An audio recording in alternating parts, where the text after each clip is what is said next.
part of the Press Play Podcast Network. This week 3 and week 4 Cavs on the Break NBA podcast is brought to you by our good friends at DraftKings Sportsbook. And even though this is an NBA podcast, we know Cleveland loves its Browns and the NFL. And the NFL season is going strong, let me tell you. And the DraftKings Sportsbook is hooking new customers up with an offer that's even stronger. If you bet $5 on any game this week, you can score $200 instantly in bonus bets. That's right. Bet $5 for the first time on any game this week, and you can score $200 instantly in bonus bets. And DraftKings isn't stopping there. All customers can take advantage of a sweetener offer every game this October. I'm talking about same game parlays, single plays like yardage over unders, who scores first, and even team bets. I like personally throwing in a couple money line parlays together and see what hits. Get on the game day greatness today by downloading the DraftKings Sportsbook app and use code P3Cavs for that sweet $200 instant bonus bets with a $5 bet. Again, that's P3Cavs to activate that $200 instantly in bonus bets for new customers only when you bet $5 on the NFL. That's code P3Cavs only on DraftKings Sportsbook, an official sports betting partner of the NFL. Gambling problem? Call 1-800-GAMBLER or visit www.1800gambler.net. In New York, call 877-8-HOPE-NY or text HOPE-NY to 467-369. In Connecticut, help is available. If you have a problem gambling, call 888-789-7777 or visit ccp.org. Please play responsibly on behalf of Boot Hill Casino and Resort, Kansas City. Licensed partner, Golden Nugget Lake, Charles, Louisiana. 21 age and over varies by jurisdiction. Void in Ontario. Bonus bets expire 168 hours after assurance. See sportsbook.draftkings.com/football terms for eligibility and deposit restrictions, terms, and responsible gaming resources apply. Iguodala to Curry, back to Iguodala, up for the layup. Oh, blocked by James. It's over. It's over. Cleveland is a city of champions once again. The Cavaliers are NBA champions. What's good, Breakers? That sound means it's time for Cavs on the Break NBA podcast presented by DraftKings, part of the Press Play Podcast Network. I'm your host, Chase Smith, and with me, NBA writer for HoopsWire.com. He's our Cavs insider, national NBA writer, Sam Amico. Sam, the holidays right around the corner, man. You guys ready? How you doing? Doing great. I'm very excited because I crushed you in week 1 of fantasy basketball, and now this week I'm crushing my own child. So I've had a good run lately. You are ruthless. True story. I need to set that lineup. I haven't in like 2.5 weeks. But no excuses in fantasy. That's rule number 1. No excuses. Also joining us, Sports at Fox 8. He's the host of Sabol Brothers, or co-host of Sabol Brothers on the Baseline podcast right here in the Press Play Podcast Network. John Sabol. John, what's up, baby? What's good? How's it going, guys? Hey, we're celebrating a Cavs West Coast trip that's over. Finally. Yes, and they went 500, which I believe was talked about right here on this exact podcast. So good job by you both. I think you both nailed that one. Excellent work. Sam and I are giving a virtual high five over Zoom. Virtual high. You guys are nerds. All right. Well, hey, let's see what happened. So as they stand, last week, the Cavs are 3-4, 2-2. They're 5-6 if you're good at math.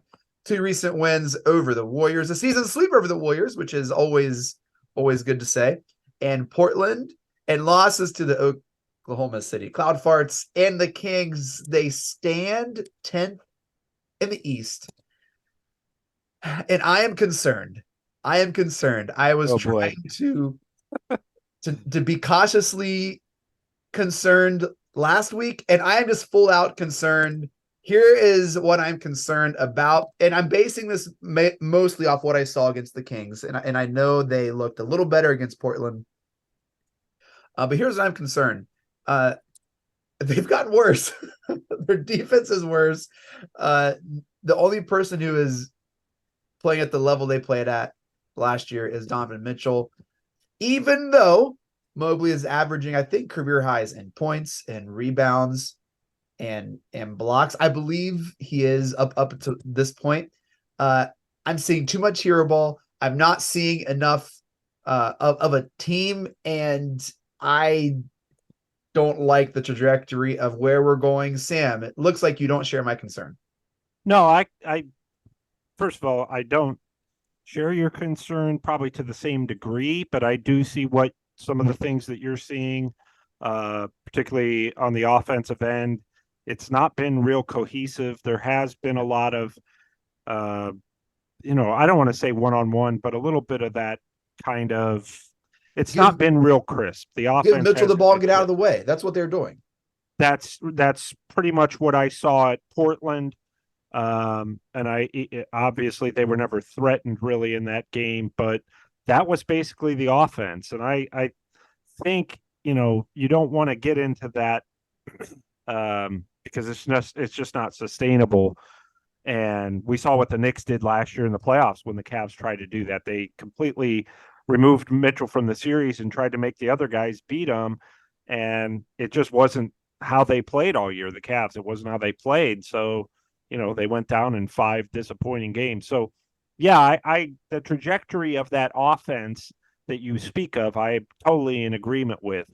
I mean, if we're at a concern scale, 1 to 10, 1 being we're going to win the championship, 10 being like something seriously wrong, I'm like at an 8.5. Like I'm almost at 10. John, you are concerned as well. Yeah, I mean, I'm not one to ever sound the alarm button on a team early on. I'm close. But there are some bad habits this team's forming early that can't be overstated. We talk about the hero ball. We talk about Donovan Mitchell, pretty much carrying the load on offense. And yeah, Evan Mobley's kind of stepped up his game a little bit. His stats are actually the best it's been so far in 3 years. He still hasn't taken that leap. We always talk about that. But when you are consistently, last year when you were the best defensive team, whatever rating and metric you have, and you go from one of the best to one of the worst in a short amount of time, meaning short amount of time in 9 games or so, that doesn't happen by accident. That is because of a lack of effort. And I don't know why. But at the flip side, you're still scoring points. And we kind of alluded to this at a high clip too. You can't win very many games in the NBA if you score over 100 points and give up over 100 points. When you have one dominant score, it's not going to work. So I don't know if I think it's definitely a lack of effort. I don't know why. I don't know why no one's bought it in. The only caveat to this, and the only excuses that I will say is that, yes, there were injuries early on. How? Darius Garland, Isaac Okoro, Jared Allen. I mean, that was early, and they still haven't meshed with the new pieces. With Max Strus and George Niang's kind of had a rough start as well. So I will be willing to give them a bone on that. It's still very early, but that's not what you want to see, at least effort-wise defensively, in my opinion, right now through 11 games now, I think, 5 and 6. Who's not having a hard time gelling? Dame Lillard in Milwaukee, Drew Holiday in Boston, like other acquisitions. Yeah, but those guys are on a tier above a Strus and a Niang. You know what I mean? So like those are established. Lillard's stars. Lillard's having a tough time. Yeah, Lillard had 2 really good games, but he's had like 3 or 4 terrible games. And Milwaukee, to me, is not really that much better than the Cavs right now. I'm usually the really negative one on this podcast, I think, by far, at least when it comes to the battle of me and Chase. Chase is normally very positive. I'm normally more skeptical, but I didn't mean to cut you off, John, but I agree with you guys in the sense that, yes, I don't like I think the offense needs to be better because in the sense that it needs to be more of a unit. And what I saw the last couple games, Kansas City, Oklahoma City, even a little bit, did I say Kansas City? Yeah, you totally just said Kansas City. We talking about the Kansas City. He also said Milwaukee is not much better than Cleveland, and so Sam's obviously a little like. Well, I don't think they are at this point. Oh, Sam. Okay, Chase. You know who? Take a look at Milwaukee's schedule and see who they've lost to, and see who they've beaten. I mean, they've had a couple of nice games, sure, but I mean, it's not been anything where it's just this team is just so far above everybody else. I think there's only 2 dominant teams in the East right now, and Milwaukee's not one of them. I think it's Boston and Philly. Boston and Philly, and they're beating each other up. Milwaukee's 2 games better in the standings, okay? They lost to the Magic. They lost to the Pacers, just like the Cavs. Think about this. They too, lost Sam. at home to the Hawks. They got crushed by the Hawks at home. To your point, do you ever look at the differential when it comes to the what they're giving up and what they're scoring? I haven't looked at that. The Bucks, as it sits now, would be like a 5 seed. I know, granted, guys, this is November 16th, but still, they're a negative 0.7 differential. The Cavs are a negative 1.7. The only two teams in the top 10 playoff teams that are in the negative side there. That's incredible. Yeah. I just think there are reasons for concern, but I don't think it's panic time by any stretch. I'm concerned about. You're not hitting the button yet. No, you're not. I'm not. But I think there are red flags that we weren't expecting when we recorded the Media Day pod, that we'd be talking about red flags in middle of November. I'm almost there. I'm concerned about the offense, and I'm concerned about the team chemistry. It doesn't seem like anyone's having fun. Strus is being interviewed after one of the games recently, and Tristan Thompson came up behind him and like gave him a pat on his shoulder. Oh boy, I saw that. Yeah. And Strus was like, "Who are you? Don't touch me." That's like, Strus. Say that. That's Max Strus for you, though. That's who he is. But there was no like glimmer of light or hope or anything in his face. It wasn't like even a thank you. It was just like, "What are you doing?" It was so weird. It was very awkward. But that's who Max Strus is. He's not a smiley, happy, fun-loving guy. He is all business. He's going to be a coach someday. And when he's a coach, his players are going to not like him because look, Max is not, he's not going to goof around. If you're going to do a walk-off interview with Max Strus, it's going to get awkward because that's just his personality. On the flip side of that, Sam, you would think Tristan of all people would know better to do that. Would know him by now, but maybe not. It was weird. I guess not. I thought, what is Tristan thinking? Because Max is not you could do that with George Niang all night.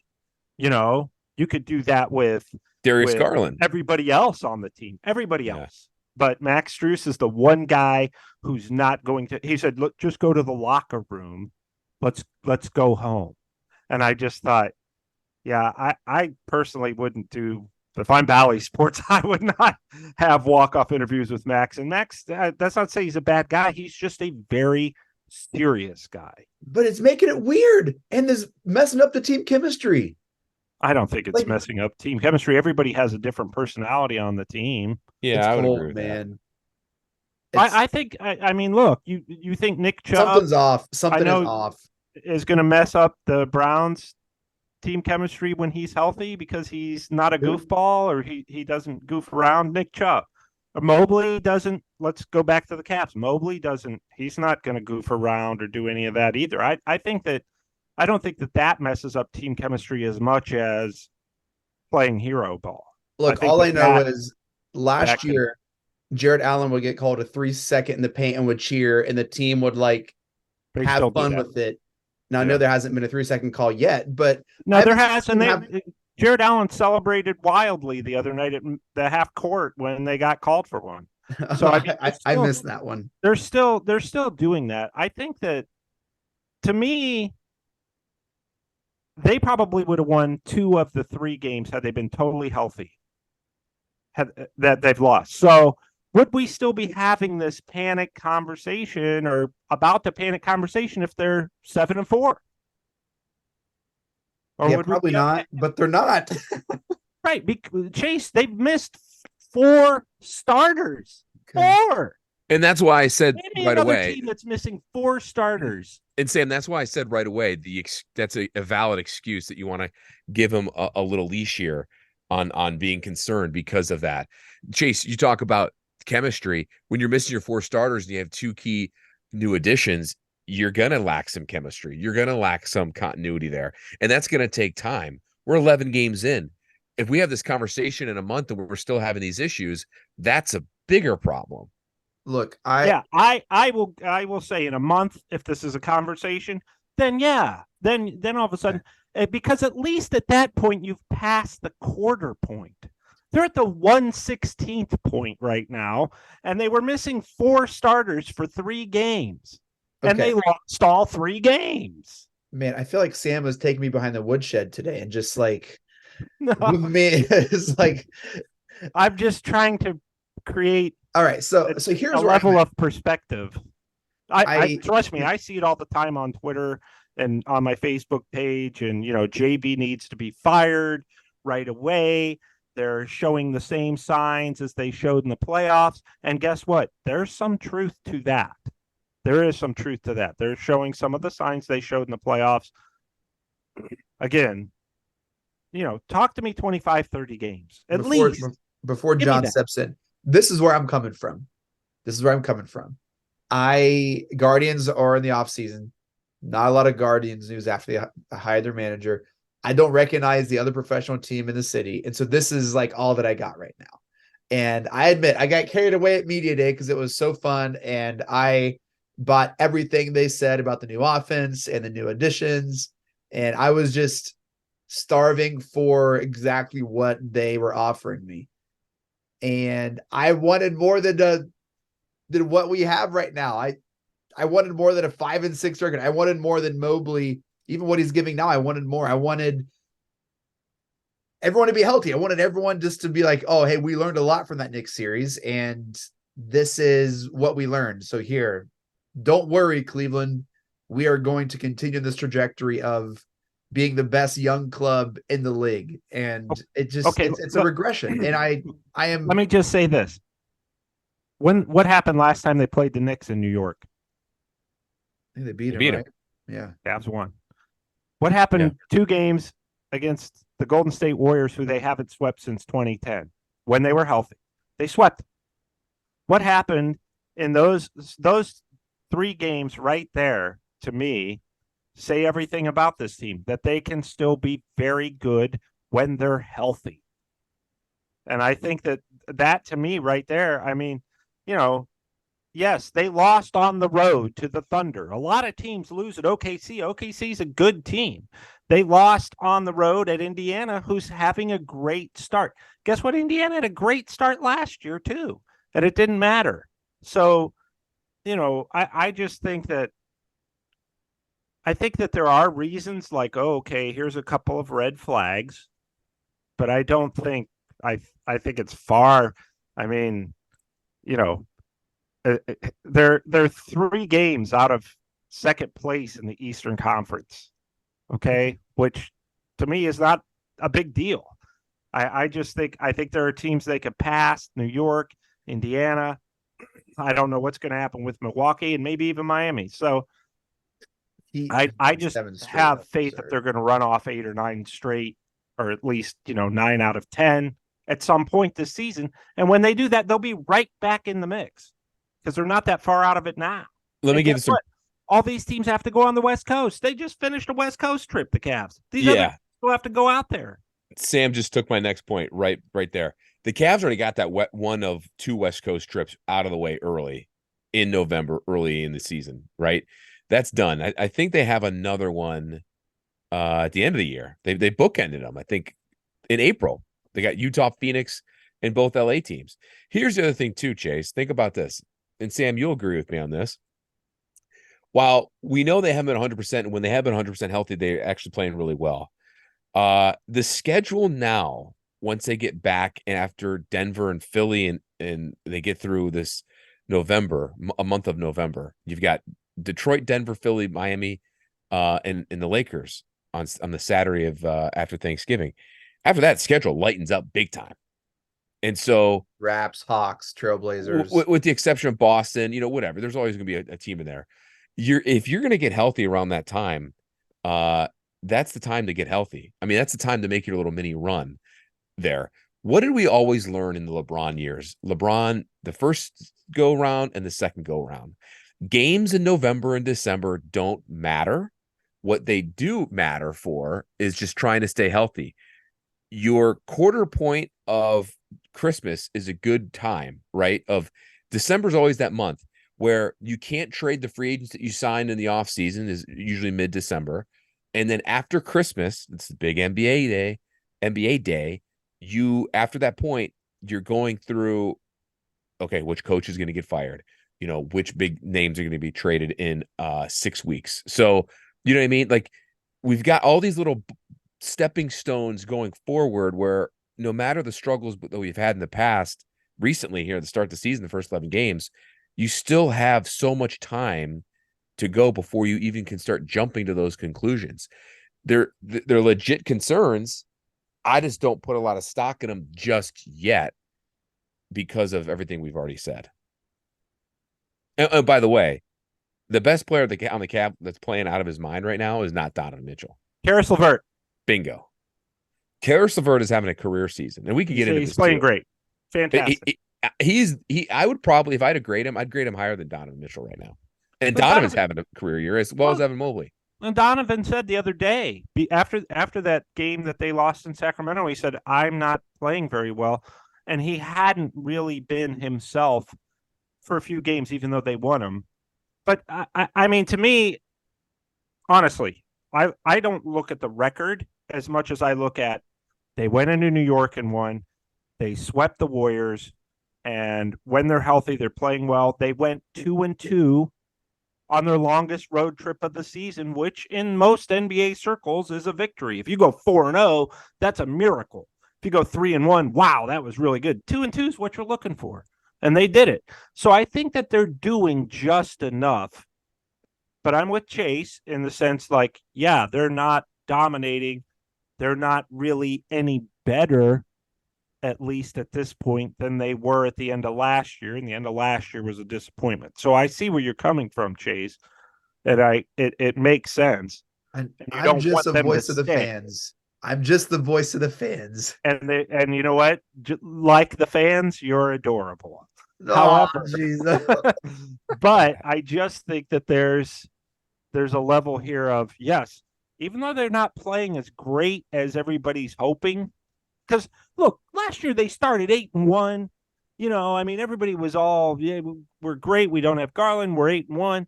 Well, that wasn't any more real than I think 5-6 is at this point. It's real to me, Sam. Yeah, that's a good point. That's a good point. I know it was, and I can appreciate that. It's like Sam's on the beat of this team and has his finger on the pulse, man. Sam Amico. I'm usually the guy who's pretty much, skeptical, but I don't know. Maybe it's because I'm having so much fun covering the NBA like this again that I'm not going to let Chase bring me down. Sam, it's funny. They did start 8-1 last year, and then they went through that. Everyone was praising the Cavs and Donovan Mitchell, and then they hit the bumps in December, and then they never really got it going again for little pockets here and there in February and March. I don't want to say they peaked too high. I think they beat some good teams, but at the same time, teams weren't 100% healthy that they faced that stretch either. So it's all in perspective. Yeah. Well, they're going to wrap up the week 4 slate today, Friday, as you're listening to this, 7:30 at the Rock. They host the Pistons, and then Sunday they host the NBA champion Denver Nuggets at the Rock. Sam, what are you looking forward to these next 2 games here coming back home? Well, the Pistons game, of course, is massive because it's the in-season tournament that I know so many people are excited about. I think that, I'll be honest, we've all seen this, that we've all watched enough NBA. These first game back after the long trips can sometimes get a team, and especially when you're playing an opponent that's not really going to excite you in Detroit because, the Pistons obviously are struggling. They're not very good. They're young. So those are the kind of games that you could come back and be real sluggish. So you got to be careful if you're the Cavs, because they, as NBA players will tell you about the opposition, they're an NBA team too. They have NBA players. So you got to be careful if you're the Cavs in that game. And then not only are you have all that going against you, but you're probably thinking, okay, we got the Joker and the Nuggets and the world champs coming to town 2 nights later, where you might be thinking about that. It's human nature. So, it's good. It's good. be a good test. I think that they'll get past the Pistons no matter how poorly they play, if they do play poorly. And then, I really look forward to seeing them play against the Nuggets to see, how do you stack up against, obviously Nuggets don't have Jamal Murray right now. I don't know what the Cavs situation is going to be with Garland or Coro, if they'll be back by then, but it's still a good test to see when you're playing the team that won a championship. John, what do you expect from this Cavs team over the next couple of days? Yeah, I think that Friday game, the Pistons game, could be like a trap game off of a trip, like Sam alluded to. But I'm really, the one I got circled on the calendar is definitely the Nuggets game. I want to see what they do with Jokic and everyone in town for that, the defending champs. And Jokic is just a beast, and that's gonna be a good test for Mobley and Allen. And then look at, you're gonna go on the road against another hot team in Philly, and it's Philadelphia. It's funny, I don't have the numbers in front of me. It seems like probably in the last few years, it's a place that the Cavs haven't really played very well in, and coming off of a game like Denver will be a good test for them too, especially on the road. So those are two back-to-back games coming up in the next week that I'll have my eyes on. We lost the first game of the in-season tournament against the Pacers a couple weeks ago. Sam, will you remind us the format of the in-season tournament? Yeah, it's not really a tournament, because if it were a tournament, you'd lose and you'd be out. But instead, it's, that's what a tournament is. But this should be, I guess this is a cup, NBA Cup. So, you have to, I think there's 5 groups in each stage, or each group. 5 teams in each group. And then you play in the group stage, and then the 2 teams, I think, John, is the 2 teams with the best record from each group advance, or it might be the 3 winners of each group and 1 wild card. I think Sam, I think you get 1 wild card, so there'd be 4 teams going to the tournament from each side. I think you're right. I've read this multiple times, and I still don't understand it, and nor do I care. Which is right. I don't care either. Yeah. If I talked to Sam when we saw Mark Price over the summer, we covered his basketball camp. Yeah. I asked him about this, and he was like, "Yeah, this is silly. Like, it is silly. Former players think it's silly, and the only reason why the NBA is doing this is because the ratings suffered the last 2 years, and they need something to spice up the middle of the year. This is a ratings grab, and for whatever reason, actually, the ratings are slightly up, because ratings across the NBA the last few years have actually plummeted. But this has somehow sparked a slight interest by fans. Because it doesn't mean anything. So bad. What's that? The courts are so bad. It looks like you're playing on at a YMCA somewhere. And where the Smurfs live. It's the YMCA. Right. Where I wrote this in my dribbles last night. I read your dribbles last night, by the way. You saw that I said I like the courts because I'm a sucker for packaging. I'm a sucker for marketing. I don't know. I just think they're kind of cool. I wrote in there, Chase, that I'm glad that we don't have to look at one of those in Cleveland. The Cavs have a great regular court. It looks like a basketball court. But I don't know. I just think I'm just a nostalgic guy, so I know in like a few years we're going to look back at these courts when they've done away with them, be like, oh, remember that bright red court? That was kind of cool. At least I will be. I remember I'm a nerd. Like the one thing the NBA does really well that other sports teams or sports leagues don't do well in is market. NBA markets their stuff really well. NFL is the king of marketing. Major League Baseball is awful. NHL is awful. But the NBA has marketed this. They have turned this in-season tournament into a spectacle with these, you wear your city jerseys there. You wear or sometimes your city jerseys, or sometimes your regular jerseys. You have these new courts on there because you see them on social media and you're like, what is that? And sometimes these color schemes, these courts don't even match the team's color scheme that they have normally. So while it may not make sense, and while the idea of an in-season tournament is still stupid, it still brings some people to have some interest into it. I don't think it's very sustainable. We'll see. Just like how we talked a couple years ago or last year about how the NBA's All-Star game format's dumb. The idea of picking your players which in theory was a good idea a few years ago. But then the interest and ratings of the All-Star games changed. And so this coming year, this season, correct me if I'm wrong, Sam, they're going back to the East-West format. So the NBA is trying to get creative and trying to draw more interest in market. And while their marketing is good, I don't think this in-season tournament is all that cracked up to be. They tried to mold this off of a European model, which works in Europe for basketball and soccer and stuff, but I don't think necessarily works here. Well, I appreciate that in-season tournament breakdown. I think that's going to at least help just the casual fan be like, oh, wait, what's going on? Well, you know what else is going to help the casual fan? Us taking a break. And when we come back, we're going to touch on week 5 and 6, and then John's going to lead us into this day in Cavs history. Stick around, Cavs on the break. Sam Amico, John Sabol. We'll be right back. What's up, everyone? I'm Holly Wetzel. And I'm Tybus Powell. And we are your hosts of The Orange is Oranger, a Cleveland Browns podcast on the Press Play Podcast Network. We give you all the dog pound coverage that you'll need to get you through the regular season, hopeful postseason, and I'd say off-season, Tybus, but is there really ever an off-season for this team? Thankfully for our podcast, Holly, there really never is when it comes to the Cleveland Browns. Don't miss our breakdown of each week's matchup, game recaps, and any and all news out of Berea to feed your Browns appetite. As we know, Holly, dogs gotta eat. Yes, they do. So hit that subscribe button and never miss an episode of the Orange is Oranger, Cleveland Browns podcast on the Press Play Podcast Network. Looking for new insights on the Cleveland sports scene with a unique side of Cleveland sports history? Then you found the perfect podcast.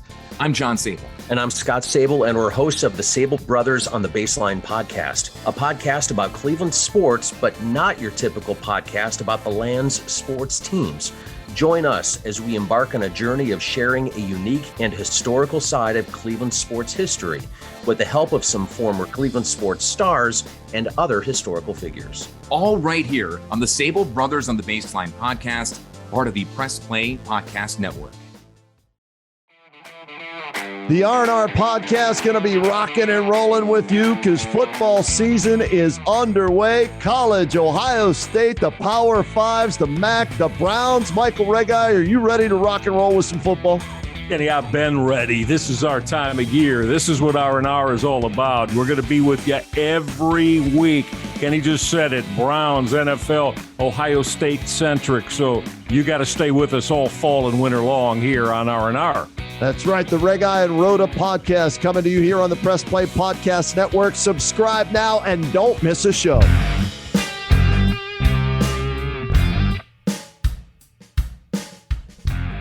Hey, I'm Jason. And I'm Gary, and we love ball cards. And if you love ball cards too, good news. You just found your new favorite podcast. From breaks to grading. And from collecting to flipping, join us on the Ball Card Show. The sports podcast for the sports collector.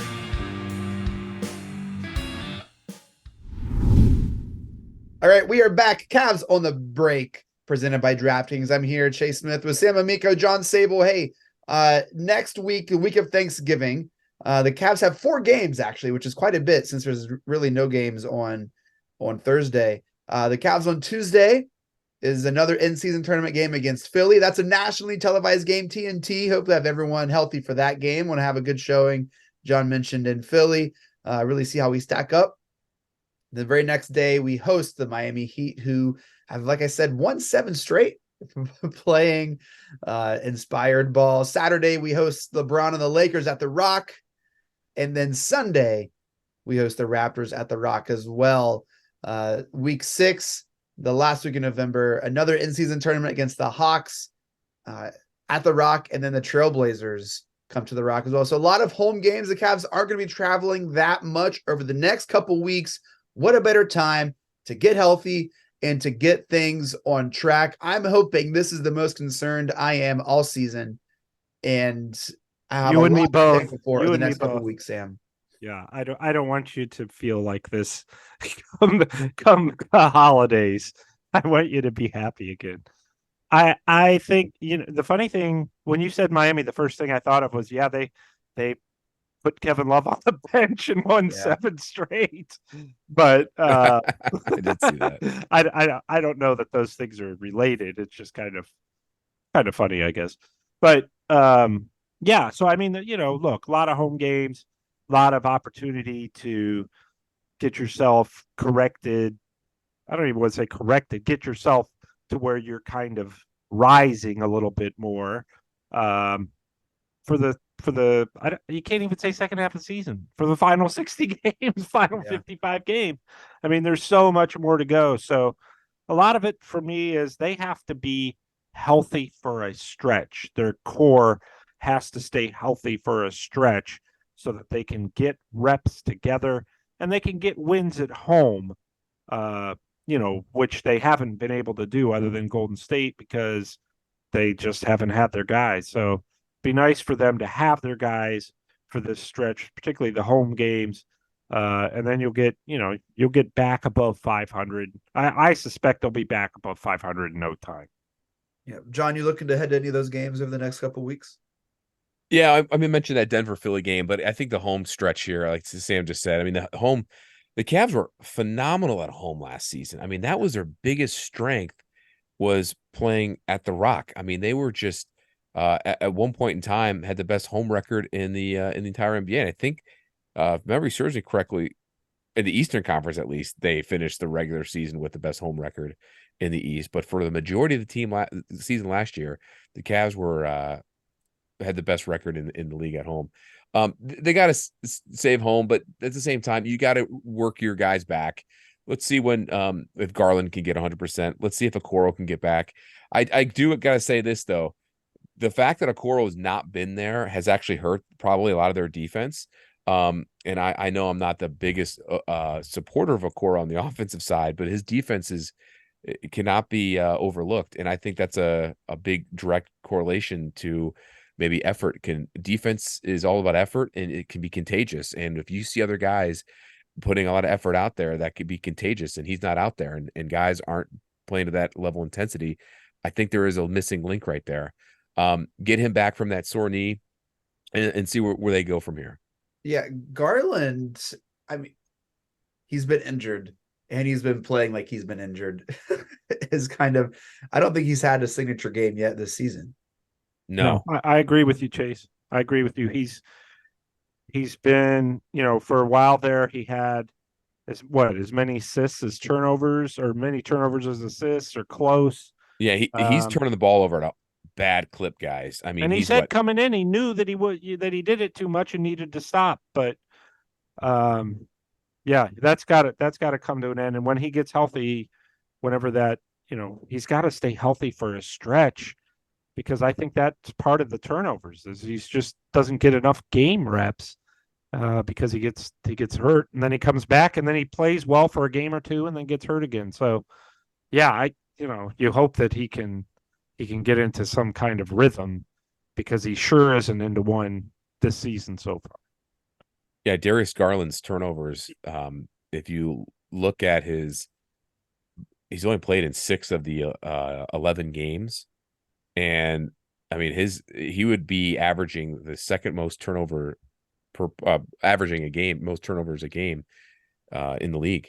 The only one guy turned the ball over more is Cade Cunningham at 5 a game, which is just it's just inexcusable. You can't have your floor general turn the ball over like that.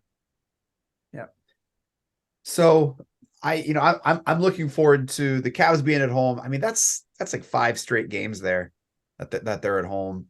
I want to see Garland get going. I want to see Garland get healthy. I truly think, one of the things that Jeremy, shouts to Jeremy and Akron, he'd always say that Chubb is a straw that stirs the drink when he's talking about, I forget which NFL team. But I really think that Garland is kind of like that straw here. It's another threat on the floor. There was a lineup I saw when they were playing the Kings. Tristan Thompson and Jared Allen are both on the court at the same time, and they looked like they were just allergic to the basketball. And I think Garland helps with that. Garland gives the Cavs another offensive threat, can help space the floor, and I think has a really knack in finding those alley-oops and the big man, and then getting that ball. So I think I want to see Garland back at full strength, and that's why I'm not at a 10. That's why I'm not pressing any button, but I'm close, because he's got to stay healthy. He's a small guy. He's always on the floor. He has got, this is becoming like, I'm not trying to push, raise any flags on Garland, but you got to stay healthy, man. Kenny wrote on the press play, the best ability is what? Availability. You got it, baby. Yeah. Oh man, I almost missed that because I'm not really available very often. You just got lost in my rant here. I was just dreaming of what I have to do to win the Junkyard Dog Award, but we've got time. But he's got to be available. Well, it's funny. My old sports guy in Tampa that I worked with, Tom Korn, to give him a shout out here. He had retired a few years ago before I left Tampa. He would always, when we would go cover Buccaneers training camp and guys that would be on the roster, and guys that were hurt that shouldn't be hurt or should make the roster, his line would always, "You can't make the club if you're in the tub." Yeah, true. It's so true though. Yeah. Yep. That's good. That's good. I do think the Cavs can get it back above 500. I do think there's a possibility here. I think that national game against Philly, that kind of whenever the Cavs had in the national game against the Grizzlies last season, when Mitchell got hit in the goaltendies, right? I think that kind of sparked like the team to kind of rally them, and they played really well a handful of games after that. And so I think there's a possibility that they could, on Tuesday, play really well in Philly and kind of use that with some momentum going into this homestand. I mean, if they get on a run and start getting some moxie and some confidence and a swagger about them, you find that number one ranked defense that they don't have anymore. I mean, it's there, it's somewhere, but I mean, if you put a stomp to the Heat at home, to the Lakers, always good to beat LeBron, right? And Mitchell's going to be trying to alpha that. I mean, I just think there's a potential here for the Cavs to right the ship real quick. And in typical Cleveland sports fan fashion, I don't think they're going to lose another game. Like I think Chase is starting to get positive. Here we go. He's back. I know we just had to work at it a little bit tonight, but other than that, no, it's just I think if they find themselves on the victory side against Philly, I think it really could, start something here. And I want to see Garland get back. That's what I'm looking forward to over these next couple weeks. Any other thoughts on the next couple games here? I don't have any thoughts, but can I ask you guys two quick questions? Yeah. Number one, are the Indiana Pacers for real? Yes. For real. They're going to the playoffs. Yes. Okay. I would agree that. I would say that. Yeah. Yeah. Okay. Are the Los Angeles Clippers this bad? Are they going to stay this bad? They're not this bad. They're not this bad, but they're going to be bad, and I wouldn't be a bit surprised if they don't make the playoffs. You have a bunch of old A-list stars that are way past their prime, that are just, that's where basketball and assists go to die. Oof. So are you saying the Clippers are like the movie The Expendables? I guess you could say that. 3. I was going to say the Expendables were okay for a little while. Yeah, the first movie. Yeah, then yeah, maybe they're like Expendables 3, like you said. Yeah, I believed in the Pacers last year. I thought they were really tough out last year. I think they're really physical, great coach, one of the best point guards in the league, and they got guys that Buddy Hield can shoot. I mean, I think they got a good team, man. I think they're for real. I still can't believe the Kings a couple years ago traded Tyrese Halliburton there. Yeah, Sabonis is pretty good though, and it's worked out. Yes, he is. It's worked out for both clubs. It has. Yeah. It has. Yeah. I still think Halliburton's ceiling's higher. He's younger, but I mean, that trade worked out for both teams, and I liked Halliburton out of college. I wanted the Cavs to take him back in that draft. I like him a lot. John, this day in Cavs history, what you got, baby?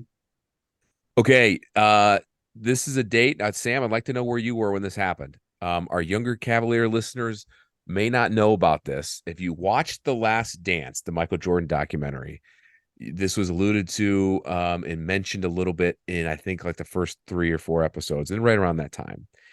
On November 16th, so it would have been, today is November 16th, 2023, so would have been 1989. So if I could do math real quick, that was 34 years ago today. I was 2. The Cavaliers, I was 4. The Cavaliers traded Ron Harper 70. Go ahead. To the Clippers. Now, the issue here, there's a lot here into the story.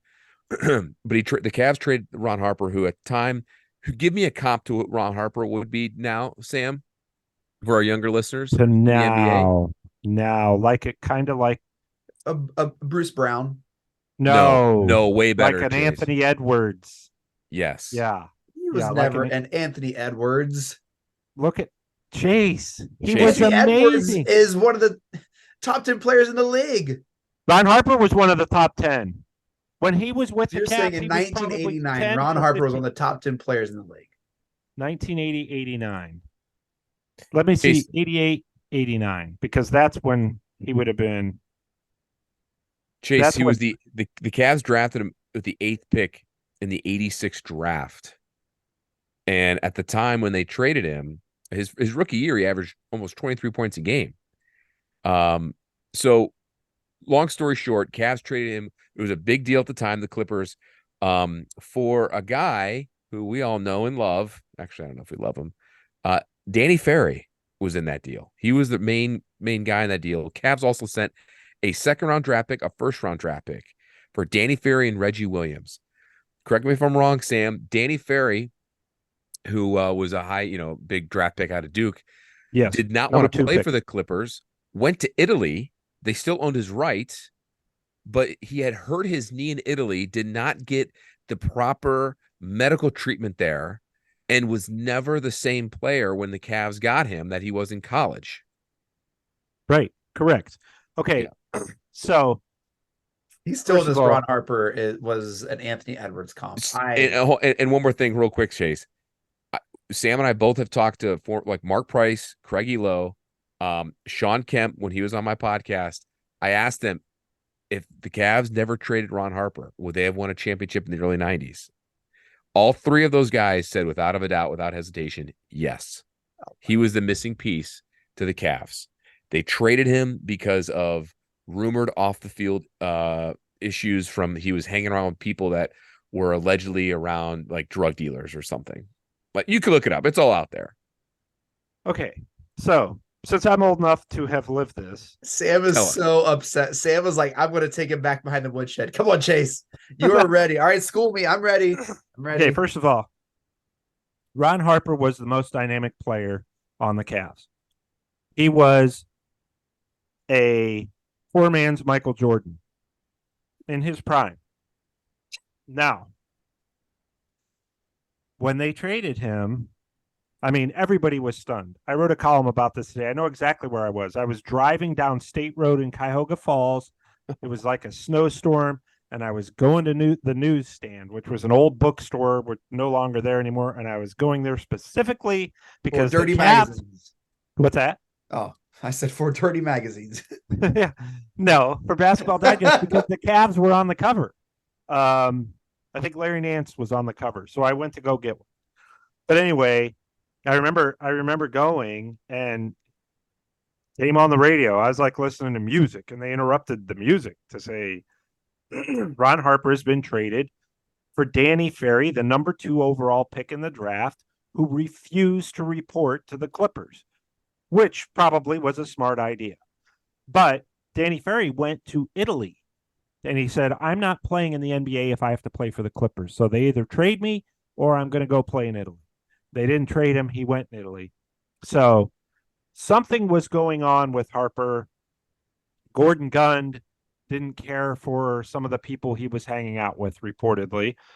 And he said, we need to trade Ron Harper. So Wayne Embry got to work on it. And I remember Wayne Embry's line because Larry Bird got drafted as a junior. David Robinson got drafted as a senior at the Naval Academy, and the Spurs had to wait 2 years before he came. The Celtics had to wait a year for Larry Bird, and Wayne Embry's line was, Larry Bird was worth the wait. David Robinson was worth the wait. We believe Danny Ferry's going to be worth the wait. So I remember, so the Cavs traded him November 16th, which just shocked everybody. I mean, today it would be like trading Darius Garland right now, just trading. Yeah, it came out of nowhere. Came out of nowhere. There was no reason to believe the Cavs had finished 57-25 the previous season, which was their best record ever. So they beat the Bulls all 6 times in the regular season. Of course, the playoffs were the shot series where Michael Jordan hit the shot. but Mark Price missed the first game of that series with a hamstring, and I don't think he was right all series. No one ever talks about that, by the way. Yeah, no, I mean, Mark missed that first game. The Bulls stole game 1 in Cleveland, and then, the series was pretty even after that. Of course, Mark talks about it, though. Mark will talk about it quite a bit. But, so when they traded Harper, they ended up getting Reggie Williams, who was a star at Georgetown, later went on to have a really good career with the Nuggets. But in Cleveland, Lenny Wilkens didn't want to play him because he was upset about the Harper trade. And so Reggie Williams didn't get to play at all or very often. That moved Craig Elo into the starting shooting guard spot.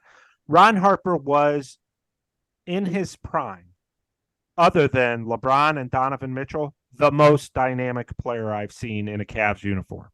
He was fantastic. He could score from the outside. He was a super athlete. He'd dunk on people in traffic. I mean, he was just a dynamite player.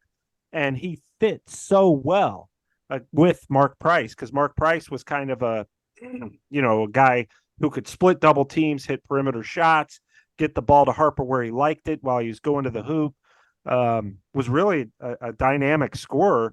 His first game back the next season, the season that he got traded, after they lost to the Bulls in the shot game, they played Chicago the first game of the next season. Harper went against Jordan, had 36 points.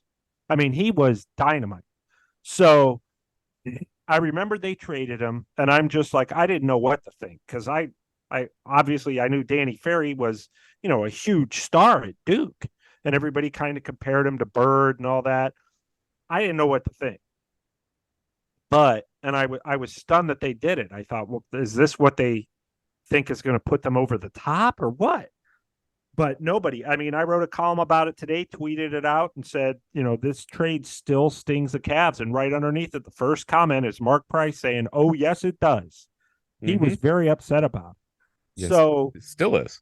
Yeah. So here's the thing I remember. They played the Clippers after the trade in L.A.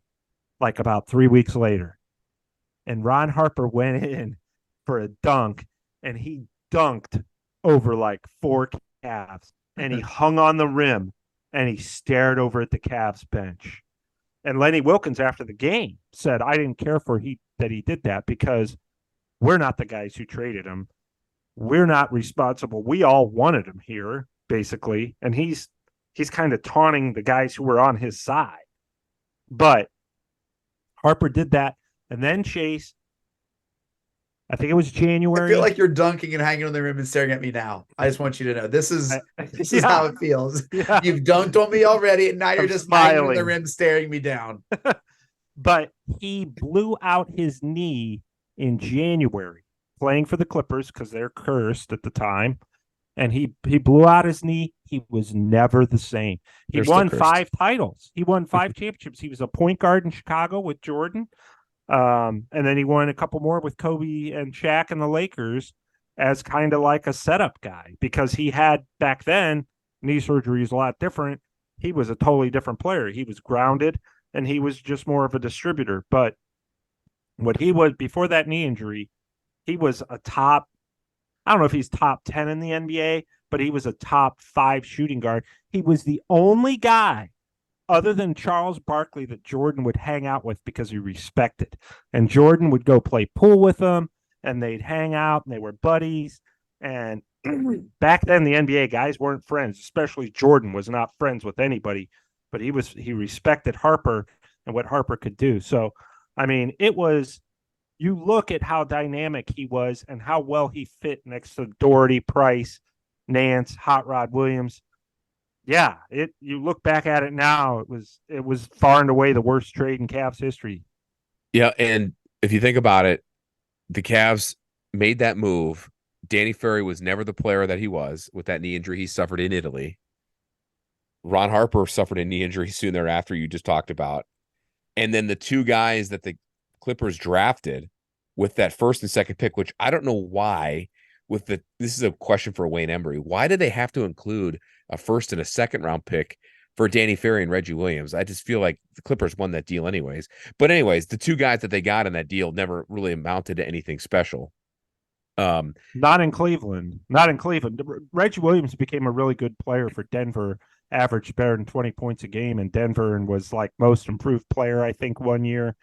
What I'm saying is, Sam, the guys, the Cavs didn't get a first round pick. They sent a first round, and that pick became Loy Vaught. Yes, who was a power forward who was a nice player for the Clippers for a long time. Right, and the other one was Elmore Spencer. I don't know him. Yeah, but what I'm pointing, those guys never wasn't like, oh my God, they got these superstars in that trade.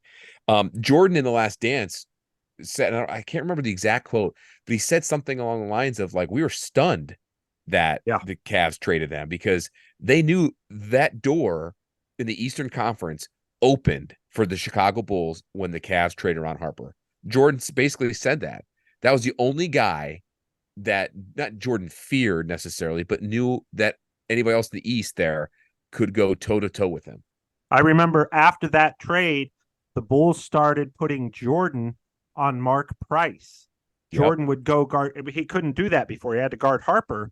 Well, now, they could put whoever on Elo, and then Jordan would go guard Mark Price, and that really changed the dynamic of that matchup. The Cavs were never able to overcome, kind of that. Jordan obviously being 5-6 inches taller than Price and a top defender to boot. And one of Jordan's great lines was, when he first switched over on to Mark Price, they asked him, why did you switch over? And he said, well, I've got a height advantage, and frankly, the refs are going to let me get away with a little bit more because I'm Michael Jordan, so, and they did. So, I mean, it always worked out, and that changed the course of that rivalry for the rest of history. Yep. Wow. Yep. 34 years ago today, the worst trade in Cavs history, one of the worst in Cleveland sports history, went down and provided the Bulls with a lot of rings and Ron Harper a lot of rings, especially later in his career. And the Cavs never, ever got over that hump. They never got to that point. And it's interesting. If you don't make that trade, those 90s Cavs teams could have won maybe a title or two. And when I tell people this real quick, Chase, we'll wrap this up here. Those Cavs teams with a Ron Harper and a Mark Price, Larry Nance, Brad Daugherty, Hot Rod Elo were probably compared to teams that never won anything. I would compare them to like those late 90s, early 2000s Sacramento Kings they had a great point guard. They could shoot the three. They had a big body, Chris Webber, Jason Williams, Peja Stojakovic. Yeah. Bobby Jackson was there. Vlade. I mean, I think that's probably the best comp of those Cavs teams that never got over the hump because of that trade. And then like those Kings teams never got over the hump. They didn't make a trade necessarily, but the Lakers of Shaq and Kobe always got in their way. And people forget how good those Kings teams were. The Cavs were just as good, maybe better. It was 30 years ago last season that the Cavs last got to the Eastern Conference Finals. Even though they made that trade, they got to the Eastern Conference Finals without LeBron. So it was 30 years ago last season. So now we're getting into beyond 3 decades. Well, but Chase, I was not aware. Real quick, out of his first 6 seasons, 4 of them, Ron Harper averaged better than 22 points a game. I digress. Can't like. What? And Ron Harper's son is in the NBA right now. Is he with the Raptors? Raptors 905, I think. Yeah, Ron Harper Jr. Yep. Went to Rutgers. Yeah. Yep. Ooh. Well, what an education. Thank you so much, Sam and John, for that. I hope you guys learned or commiserated as much as I did there. It just par for the course for Cleveland fandom. Like that makes total sense. And it's just nice to know that I'm not, it's just the troubles that seem to follow the football team in the 80s just seem to just continue right on with other sports. And so no lack of tragedy if you cheer for any team in Cleveland. It just seems that is just always there. So thank you for that. Appreciate it. Well, that does it for this episode of Cavs on the Break NBA podcast. Thank you all so much for downloading and listening. Shouts to the Press Play Podcast Network. excuse me, for making this possible.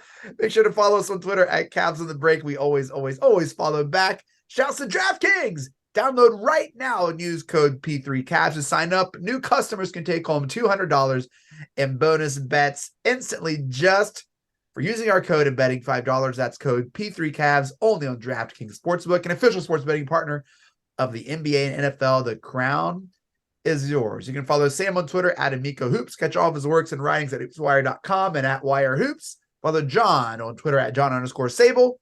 And I have to say, the Junkyard Dog Award tonight, Sam, far and away is you. I don't know if there's ever been a more dominant performance of a Junkyard Dog Award than Sam. John, do you agree?